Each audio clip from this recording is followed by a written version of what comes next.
እንዴት ናችሁልኝ? ወደ ሰብላይቱ ቤተሰቦች ደህና ናችሁ? እኔ በጣም ደህና ነኝ፣ እግዚአብሔር ይመስገን። እንዴት ከረማችሁ? የአዳን ድራማ እንግዲህ የመጨረሻው ክፍል 67 የአዳን ክፍል ማጠናቀቂያ ላይ ደርሷል ማለት ነው። የአዳን ድራማ እንግዲህ የአዳን በጣም የሀብታም ልጅ ነበረች እና እንግዲህ አንዲት ደግሞ የወንድሟ ያጎቷ ሚስት ሂሩት የምትባል ሴት ነበረች። በጣም ገንዘብ ወዳድ ስለነበረች እናቷንም ገላባት። ከዛ በጣም ታሰቃያት ነበር። በጣም ከብዙ መከራ በኋላ እንግዲህ የዋዳን አሸንፋ ማለት ነው። ሂሩት ደግሞ በጣም በወንጀል ተጨማለቀች ሰው ነበረች። የሰውን ኩላሊት እያወጣች የምትሸጥ በጣም ጨካኝ፣ ያው ገንዘብ ከመውደዷ የተነሳ ማለት ነው። እና እንግዲህ አብራት የምትሰራው ደግሞ የሳሚ እናት ነበረች ማለት ነው። ሳሚ የሚባለው ልጅ ደግሞ እና ሂሩት ጋር ሄዶ መኖር ይጀምራል። ከዛ የዋዳን ጋር ፍቅር ይጀምራሉ። ድራማው እንደዚህ እያለ ከጦፈ በኋላ እንግዲህ ወደ መጨረሻው ደግሞ የዋዳንና ሳሚ አብረው ትዳር ይመሰረታሉ ማለት ነው። እና እንግዲህ ሂሩት በመጨረሻ እስር ቤት ተይዛለች። ሰው የሆነ ነገር አጥፍቶ ማለት ነው የፈለገ ቢሸሽ አያመልጥም ከዛ ከሰራው ግፍ ማለት ነው። እና ያ የሰራው ግፍ ደግሞ የሆነ ቀን ጠብቆ እንደሚጥለው በሂሩት ማየት ይቻላል ማለት ነው። በጣም ገንዘብ ወዳድ ነበረች። ምናልባት አብዛኛው ሰው ወንጀል እኔ ፊልም ላይ ሳይ ማለት ነው ወንጀል የሚሰሩ ሰዎች ባለፈ ህይወታቸው ላይ በጣም በገንዘብ እጥረት ማለት አንዳንዴ ድሃ ስትሆኑ የሚደርስባችሁ ተጽዕኖ አለ አይደለ? ከማህበረሰቡ ወያታችሁ በጣም ተቸግራችሁ ጠይቃችሁ እምቢ ትባላላችሁ። እሱም ብቻ ሳይሆን ሊያንቋሽሿችሁ ሁሉ ይችላሉ። በድህነታችሁ ሊንቋችሁ ምናምን አይደለ?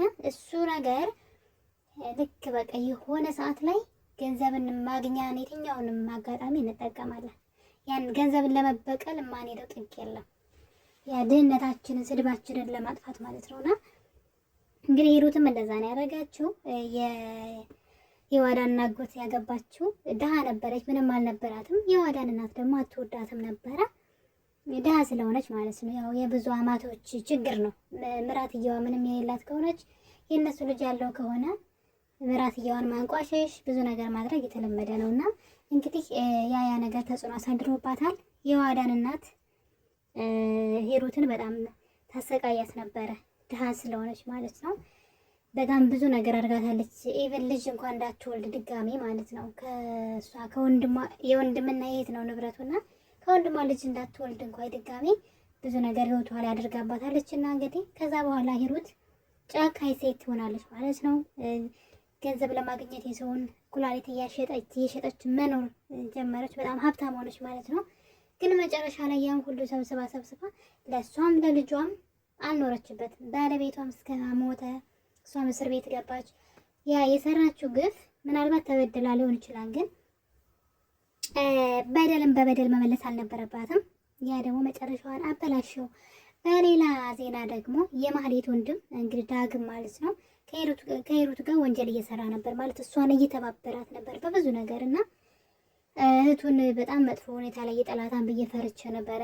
እዛ ወንጀል ውስጥ ይገባል ብዬ በጣም ፈርቼ ነበር። በሚገርም ሁኔታ ግን በጣም ብልጥ ልጅ ነው ማለት ነው። ከዛ ከወንጀሉ ርቆ ጀስት እሷን ብቻ ነው የረዳት ማለት ነው። ረዳት ያው ምንም ባያደርግላትም ግን ይሄ ምንድነው ለገንዘብ ብሎ ድህነቴን በቃኝ ምናምን ብሎ ነበር ሲነሳ። እህቴን ከዚህ ከሰው ቤት ማውጣት አለብኝ እሷን እኔ ብላ ሰው ቤት እየሰራች ምናምን ብሎ በጣም በቁጭት ነው የዛ ነገር ውስጥ የገባውና ግን አንድም ጥፋት ሳያጠፋ ዳር ሆኖ እሷ የምትፈልገውን ብቻ ነበር የረዳት ማለት ነው። ከወንጀል የነጻ ነገር ማለት ነውና እኔ ግን በጣም ፈርቼ ነበር ሲገባበት ማለት ነው። እና እንግዲህ ሂሩትና የሳሚ እናት እንግዲህ በመጨረሻም በፖሊስ ቁጥጥር ስር ውለዋል።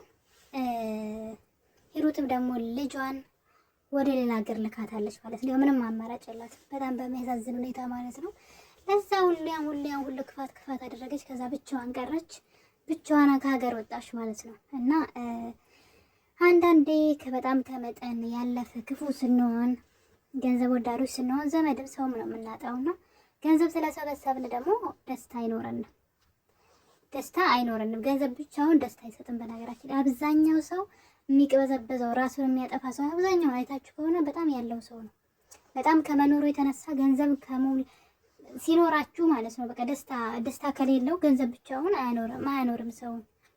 እና ገንዘብ ብቻውን ዘመድ አይሆንም። አንዳንድ ጊዜ ሳይኖራችሁ ሰው ካላችሁ ደስታ ይኖራችኋል ማለት ነውና ስላችሁ ትክክለኛ ሰው ካላችሁ ነው የሚረዳችሁ፣ የሚወዳችሁ፣ ቸክ የሚያደርጋችሁ ሰው ካለ ከገንዘብ በላይ ነው ማለት ነው። አንዳንድ ጊዜ ደግሞ ሰው በጣም ብዙ ሰው ኑሯችሁ ዙሪያውን ብቸኝነት ሊሰማችሁ ይችላል። እሱ ደግሞ ምንድነው ሰዎች እናንተን ቼክ ማድረግ ካልቻሉ እንዳላችሁ ካልቆጠሯችሁ፣ ስታወሩ ካላዳመጧችሁ፣ ካልተረዷችሁ እሱም ብቸኝነት ነውና እና በጣም ነው እንግዲህ የሚያሳዝነው ማለት ነው። ያው ሰው የዘራውን ያጭዳል። ምንም ማድረግ አይቻልም። ሂሩት ያደረገችው የሰራችው ስራ ነው እንደዚህ ያደረጋትና በሚገርም ሁኔታ ግን ልክ ቀን ሲጥላትና ልክ እስር ቤት ስትገባ ታግራ ማሸነፍ እንደማትችል ሲገባት የዋዳንን ይቅርታ ጠየቀቻት። ገብቷችኋል? የዋዳንን ይቅርታ ጠየቀቻት። ግን ለምንድን ነው ሁልጊዜ የሆነ ችግር ውስጥ ስንገባ ነው ሰዎችን ይቅርታ የምንጠይቀው? ለምንድን ነው ግን? የበሬ ነው ብላችሁ የሆነ አጣብቂኝ ውስጥ ስንገባ ወይም ደግሞ የሆነ ነገር እያደረግን ያ ነገር አልሳካልን ብሎ መጨረሻ ላይ ስንደርስ ይቅርታ እንላለን ሰዎች።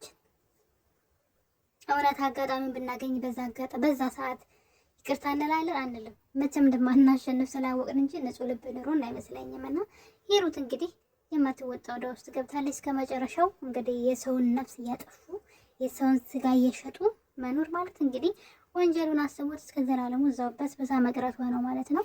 በጣም ደስ የሚለው ነገር ሲያልቅ ማለት ነው የዋዳንን ሰዎች ጉዳቷን ብዬ ፈርቼ ነበር።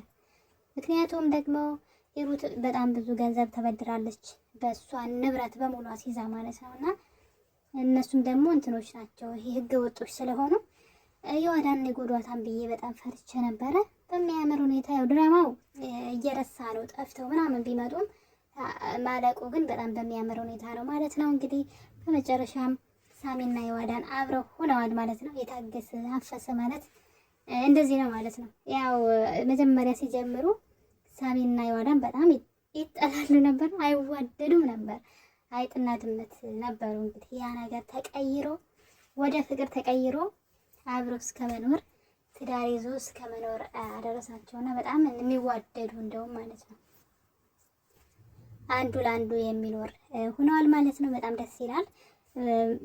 ትታችሁት ዝም ብላችሁ የተጃጃላችሁ ቢሆንም ግን ፍጻሜው በጣም ደስ ይላል ማለት ነው። ዳግምም ደግሞ ወንጀል ውስጥ ሳይገባ እህቱንም እሷ ለእሱ ዋጋ እየከፈለች ትምህርቷን ሁሉ ነገሯን ህይወቷን ትታ እሱን እያስተማረች እሱ ግን እዛ ወንጀል ውስጥ ገብቶ ቢሆን ልፋቷን ሁሉ መና ያደርግባት ነበር። ግን እዛ ወንጀል ውስጥ አልገባም። እንግዲህ ምንም ማድረግ አይቻልም። ሂሩት በነገራችን ላይ ወንጀሏን ወዲያው አመነች ማለት ነው። ምንም ሳታቅማም አድርጌ እንደው ተጸጽታለች መሰለና አመነች ማለት ነው። በእርግጥ ልክ ጥፋተኛ ነች ስትባል አእምሯ ቢወቅሳት ኖሮ እጇን ለፖሊስ ትሰጥ ነበር፣ ተደብቃ ነበር እስከቻለችው ድረስ ለማምለጥ ሞክራ ነበር። ስላልተሳካላት ነው ማለት ነው። እንግዲህ በሌላ ድራማ ደግሞ ይመጣ ይሆናል። ደስ ይላል እኮ ድራማ፣ እውነት ለመናገር በጣም ደስ ይል ነበረ። ከሆነ ጊዜ በኋላ ነው እንጂ አበላሹት። ድራማው በጣም ደስ ይል ነበር። በተለይ ደግሞ ሉሊት ያለችበት ድራማ ሁልጊዜም ደስ የሚል ነው። በጣም ጎበዝ ናት ትወና ማለት ነውና እንግዲህ በሌላ ደግሞ በሚያምር ድራማ እንደሚመጡልን ተስፋ እናደርጋለን። የኔ ተወዳጆች በድራማው ምን ተሰማችሁ? ድራማ ውስጥ በማለቁ ምን ተሰማችሁ? ሌላ ድራማ ደግሞ ከዚህ የተሻለ ይዘውልን ሊመጡ ይችላሉ፣ የሚያስተምር የሚያንጽ ማለት ነው። እስከዛው እናንተ የኛን ቻናል ሰብስክራይብ እያደረጋችሁ ቪዲዮ ስንለቅ ደግሞ እያያችሁ ጠብቋቸው። ልክ አዲስ ነገር ሲኖር እኛም ደግሞ እንለቅላችኋለን፣ እናሳውቃችኋለን። የኔ ውዶች ይህን ቪዲዮ ስትጀምሩ በላይክ ጀምሩልኝ። ቻናሌ በጣም ስለተቀዛቀዘብኝ ሼርም አድርጉልኝ ፕሊዝ እላለሁ። ስለነበረን ቆይታ ከልቤ ያመሰግናለሁ። የዋዳን ድራማ በዚህ አለቀ፣ በዚህ ተፈጸመ ማለት ነው። በጣም ደስ ይል ነበረ። ሁላችሁንም አመሰግናለሁ። ሰላም ፍቅር ለሁላችሁም ይሁንልኝ። መልካም ምሽት። ባይ ባይ።